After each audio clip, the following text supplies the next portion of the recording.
Hello. So when I was a student back in India going to school, we lived in a small house. I would play with my sisters every afternoon when my mother used to cook dinner. One day, in the middle of our play, my sister paused and said, "It must be 5 o'clock now." I wondered. I said, "How did you figure that out?" Because see, there was no clock around. She was not wearing one. She smiled and said, "Look, there is a frog that hops into our front yard every evening at 5 o'clock.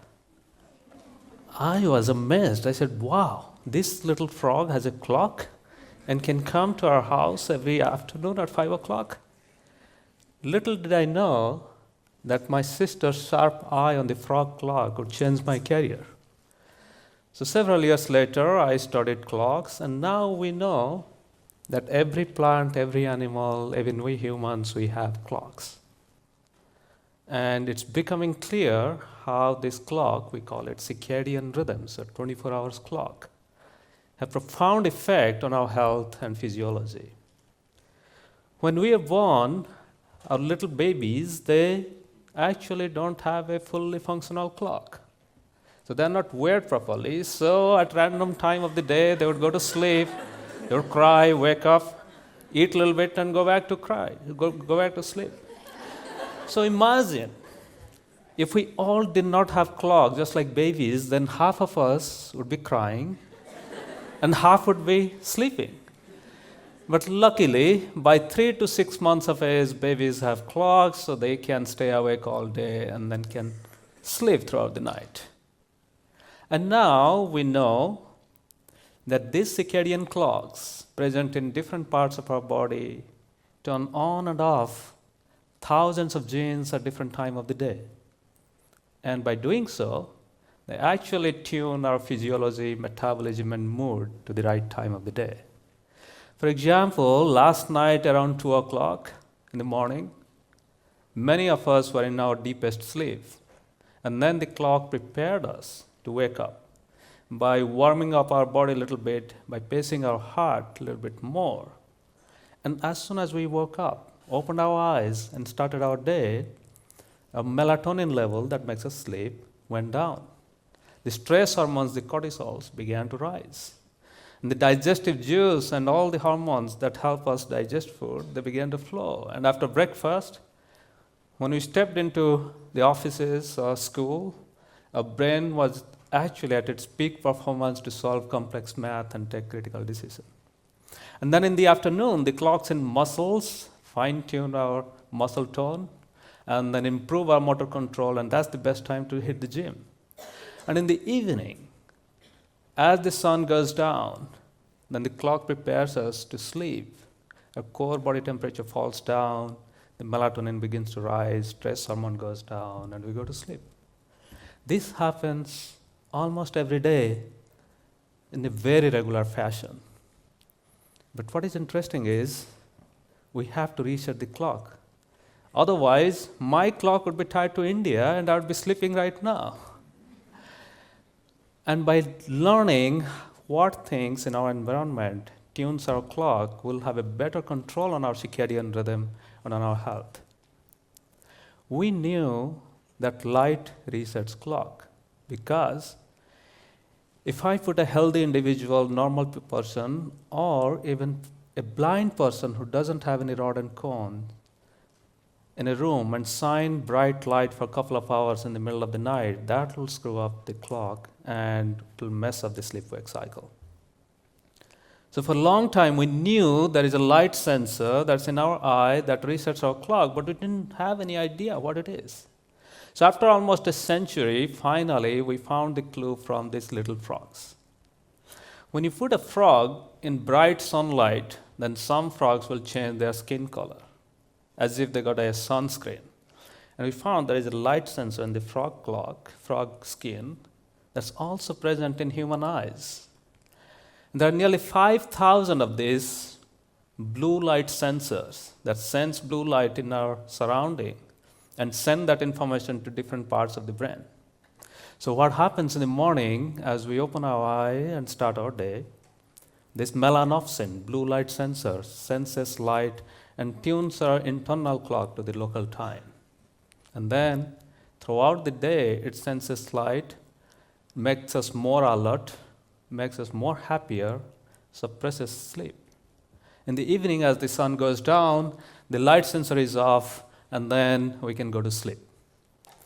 So what will happen? Now imagine if we spend our all day sitting in a dimly light classroom or a long winter with cloudy sky, then this light sensor is not active anymore, and that can, over long term, drive us towards depression. And the flip side is, later in night, as we gaze into that rectangular pieces of glowing objects, also known as television screens, computers, and phones, that activates this light sensor and messes up with sleep. But what is interesting is, light is not the only thing that resets our clock. When it comes to rest of the body, it's the time when we eat that's actually more important. So in modern days, as we stay late into the night and eat again at night time, then the question is whether this frequent eating both during day and night messes up our clock and physiology and metabolism so that we become fat. So to find a clue, we actually looked into an experiment done in many labs, both in industry and academic. And that is, you take twin mouse brothers who are identical and then give them food. One gets either healthy diet or the other one gets high-fat diet. You come back after a few weeks, then the mouse on healthy diet would be very healthy, whereas the mouse on high-fat diet becomes obese. It is known. But what is interesting is, if we look at what time of the day these mice eat their food, the mice on high-fat diet, for some reason, they're addicted to that food. They eat both during day and night, whereas the mouse on normal diet eats only during daytime.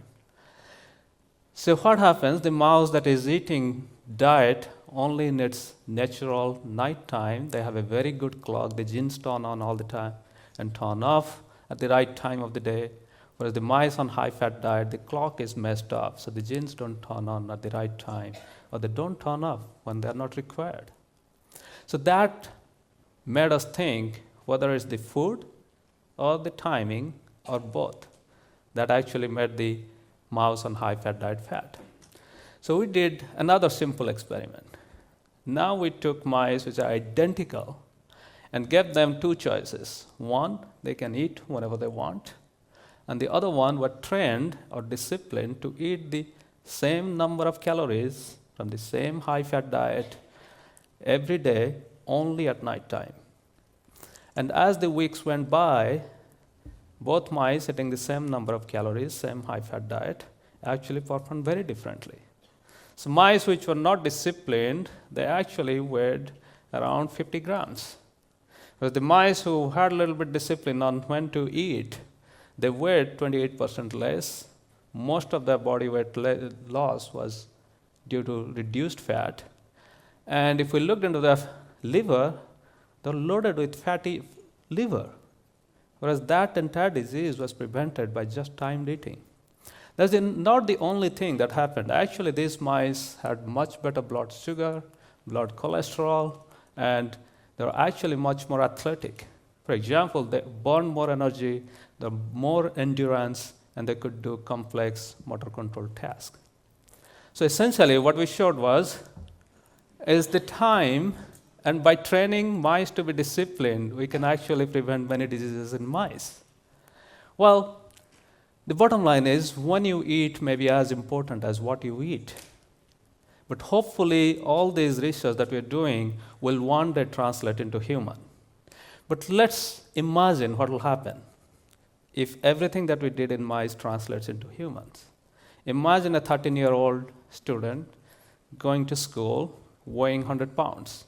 He has two choices, either to eat and live like many other students do, stay up all night, eat at random time, or have little discipline to eat only during daytime, the way we are designed for hundreds and thousands of years to do, and have a long night's sleep at night. So now fast forward, when this person becomes 30-year-old, starts a family. This is what might happen. The person on the top might weigh around 200 pounds and the bottom might weigh around 150 pounds. And what is more important is, we know obesity predisposes us to a variety of disease. And each of these diseases stays with us for lifelong. And the cost of treating and the cost of lost income from each of these diseases is almost $250,000. So now we can think that next time we go to take a bite, we can look at our watch, see what time it is, or in the night time, we have to remember to switch off that light and take a good night's sleep. Thank you.